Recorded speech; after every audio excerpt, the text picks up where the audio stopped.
worst stuff. I used to do this thing where if it actively had mold on it, oh my God, I would cut off that piece and eat the rest. Yeah. Yet, for mold to actually visibly appear is far past the last step. It's already like permeated the whole food. You're so sciencey. How did you not know that? No, I did, but it's like one of those, like, you just out of sight, out of mind. I don't know. You just don't want to admit the truth that, you know, you only see the spot on the one side of the apple, but, you know, or the tomato or whatever it is, but, you know, the rest of it's fine. It looks fine. No, like, those spores have actually permeated the whole stupid food, and now you're eating. Well, that's it too. I think that's one of the benefits of just starting to kind of do smaller food shops is you buy all of this food and you try to anticipate what you'll need for the week or 2 weeks if that's how you go about it. And it's kind of hard, especially if you buy organic. Yeah. A lot of things go bad more quickly, and you start to feel bad about all this money, so you do push it. Things like that. You like push it even though you know better because you feel like you're literally throwing all this money away. It's this ironic sort of backside of you're doing this healthy thing, you're buying super clean, you know, there are no chemicals, no pesticides, no things that are going to disrupt you, and then I think mold could disrupt you. Right. So you're doing all these things up front and in investing in good food up front, but then you're holding on to it too long and it ends up molding and affecting your health on the other side. Right. So to really, if you're going to eat organic and clean, then, which is obviously something that we both firmly believe in, you really need to start to shift your mind away from, doing the bulk buy and doing the bulk cook. Yeah, and also, I mean, if you think about it, like, there's no big panic. I mean, we run out of things all the time. You know, if you run out of eggs, you could go buy more. Like, I think people are always so worried about running out of things, and it's really like, what can you not live without for a day? You know, you could find other things to eat. Right. We buy a lot of meat and keep it in the freezer. Mm-hmm. You could always just have an alternative and live without that one item. It's better than continuously throwing it out because it does get expensive, and that's another layer, added to buying organic and all of this other stuff. Yeah, absolutely, and especially with the the higher cost of eating, let's say, like a grass-fed meat or a pasture, raised on pastures and pasture roaming chickens and all these things is like, the animals are treated at such a much better way, in a much more humane way, and allowed to live the way that those animals are supposed to, and then you're spending this money to support all these different processes, which then pay you back in your health, and you're going to overcook it, you're going to cook it and then reheat it, and now you're really damaging the quality of the meat. You're damaging the protein anyway. With overcooking meat will denature the protein and turn it inflammatory. Cooking it again will do the same. A big thing too, I was just going to bring up that we mentioned before, we really don't microwave much food anymore. So that was it'll the other part, yeah. I mean, we'll use it occasionally, like if we really need to, but we tend to more cook what we're going to eat for that one meal. Or let's say if it's chicken, we'll eat it cold on a salad. We won't necessarily heat it again. Yeah, we're just much more careful around that. We used to use the microwave pretty heavily. Yeah, we've pretty much gone completely away from reheating meat. Like I mean, the science oven is just the science oven. Carmine, what was it for? American Hustle. Oh, that's right. Oh, but it's the science oven is just There's just, I don't know when it crossed over. Maybe it was from reading more of Ori Hofmeckler's stuff. Maybe it was reading more of the stuff on EMF and magnetics and even maybe the Bulletproof Diet stuff. I don't know when it was that it just crossed over. Better Baby book. I think it was when we kind of were introduced reading the Better to Baby book. Bulletproof Executive. Right. When you discovered And then coffee and Dave Asprey, and his podcast. I mean, we learned a ton of great information there, which then led me to other people. So and it just kind of it connected to so many other things because he was bringing on a lot of really knowledgeable experts in different areas and interviewing them, and you start to get these snippets. You explore what they have to say, and you learn a lot. Yeah, and I think I started to dive deeper into a couple of the guests that he brought on, who then were influenced, by other major leading researchers. And so I looked into some of the research on just microwaves and just the research on radiation, and it just, at a certain point, you start to realize, if radioactive fallout does this much damage, and if living under power lines can cause cancer and damage cells and, change your DNA and distort your cells, and why am I doing this? Like that's not happening to my food.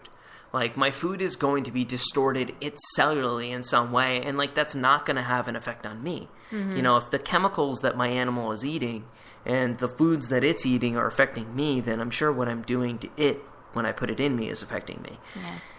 So one big thing I would suggest, because I was working in a corporate job when we started sort of reading and learning about all of these things, I just took cold food, honestly. I'd eat breakfast at home in the morning, or if maybe I'd grab something if I was running short on time. But really, you could have a salad.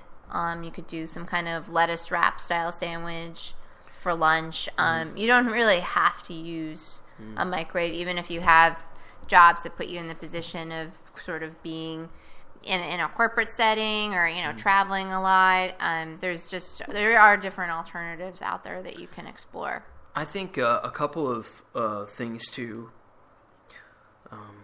that you can do, sort of creative solutions around that, are on the breakfast side is actually doing some of the overnight prep things, so that your breakfast is already taken care of. So what you get up in the morning and make is your lunch. So doing your overnight you're kind of oats. One step ahead of the game. Overnight oats. I've made protein pancakes and made the quote unquote batter the night before. I'm never very good at doing it, but I always say I'm going to make hard boiled eggs.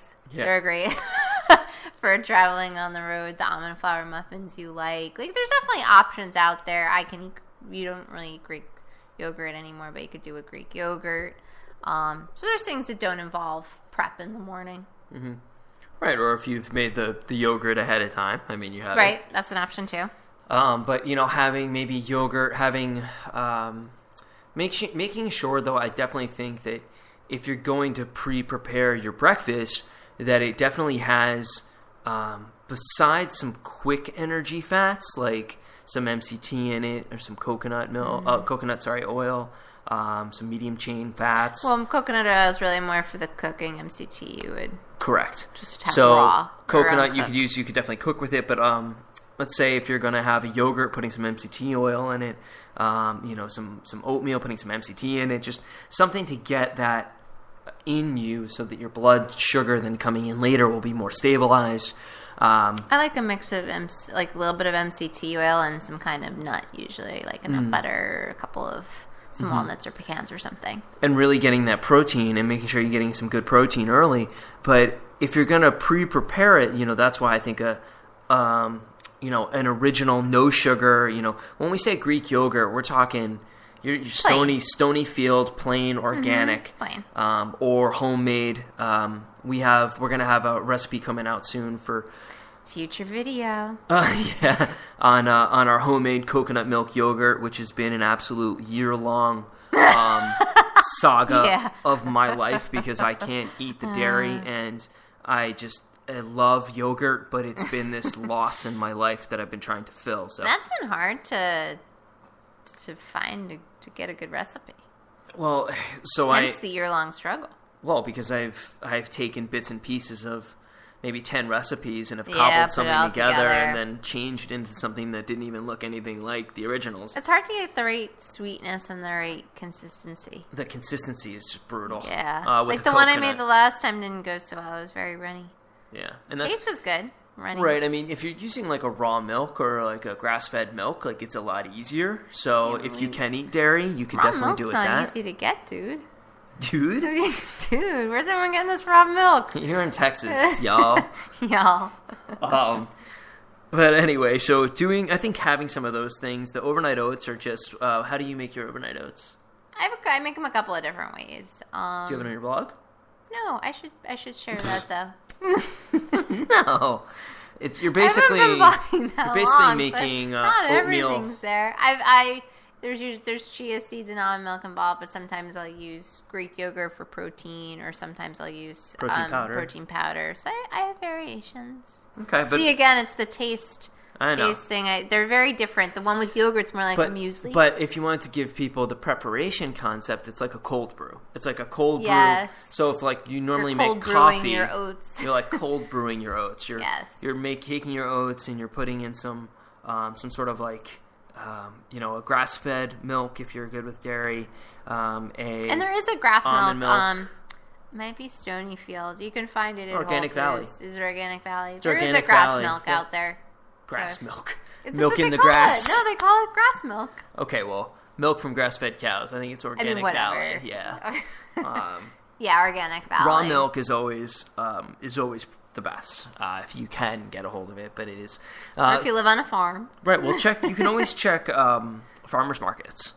That's true. We should do that more. Why don't you ever take me to farmers markets? Because ACL is going this weekend, and then we're not going anywhere. Yeah, we're not going anywhere this weekend, except to maybe ACL tomorrow. But so I think that's a big thing, is being able to maybe look ahead and prepare your breakfast the night before, so it doesn't have to be, and it can be eaten quickly as you're preparing. Maybe a stir fry that you can put in a glass container to then eat at lunch. So that might be good. The other one, to replace the science oven, I think a huge help for us has been the rice cooker. Oh, I love the rice cooker. Yeah, that's a good one. So I think that's a big one. And the only things that we'll really make ahead of time ever now, occasionally we'll do are carbs, like up sweet potatoes or something like that. Yeah, like some yams we heat things up. Like I like the brown rice tortillas sometimes for like a little egg burrito, and I used to put them in the microwave, and now I put them in the toaster oven. Right. So I mean, you can kind of sort of piece it together and find alternatives. So but this was an interesting talk today, and if y'all are listening and notice that we're at 42 minutes, it's because we invested the upgrade in Spreaker. Just thought it was time to up our podcast delivery to this growing nation of people who really value their own wellness. Because let's be honest, like, I love doing this show, but this show it's not about me, it's not about Lauren, it's not about Sumera, it's about you, and it's about everyone being well. So we have some cool new things coming up soon that we'll hope to talk to y'all about, and that we can help you be well and help others be well. But where can they find you? thebikiniexperiment.com. That's my blog. And then also, too, I can be found on Facebook and Instagram as Bikini Experiment. So and Twitter. Twitter's different. My Twitter is Bikini EXP because of the character allotment. But cool. There you have it. Yeah, there you have it. You can find. And YouTube. I have a YouTube channel now. Oh, that's right. For videos. Yeah, I forgot myself, and it's the Bikini Experiment. Yeah, the Bikini Experiment YouTube channel. So go subscribe to that, guys. You'll get tons of fun. Well, not tons. Yeah, we just started, but they will eventually have tons. There's like 12 videos there. There's training videos. There's demos. There's training demonstrations for girls. So I want to start to do that more soon, because the videos are a lot of fun, and I think it helps really get information across. There are 2 cooking videos. There's one application of coconut oil for skin, and you're doing like beauty, organic beauty, and natural beauty videos. So that's cool. And you can find me at CoachScottFrost.com. You can find me online in Facebook at Coach Scott Frost. This is my Facebook page. You can become friends with me at C Scott Frost. Email us some questions at wellbeingpodcast@gmail.com. And check me out on Instagram at @CScottFrost. I'm always Instagramming. I've got tons of stuff good. There's good a lot stuff of fun coming. stuff. You do a lot of girl stuff. And my Facebook page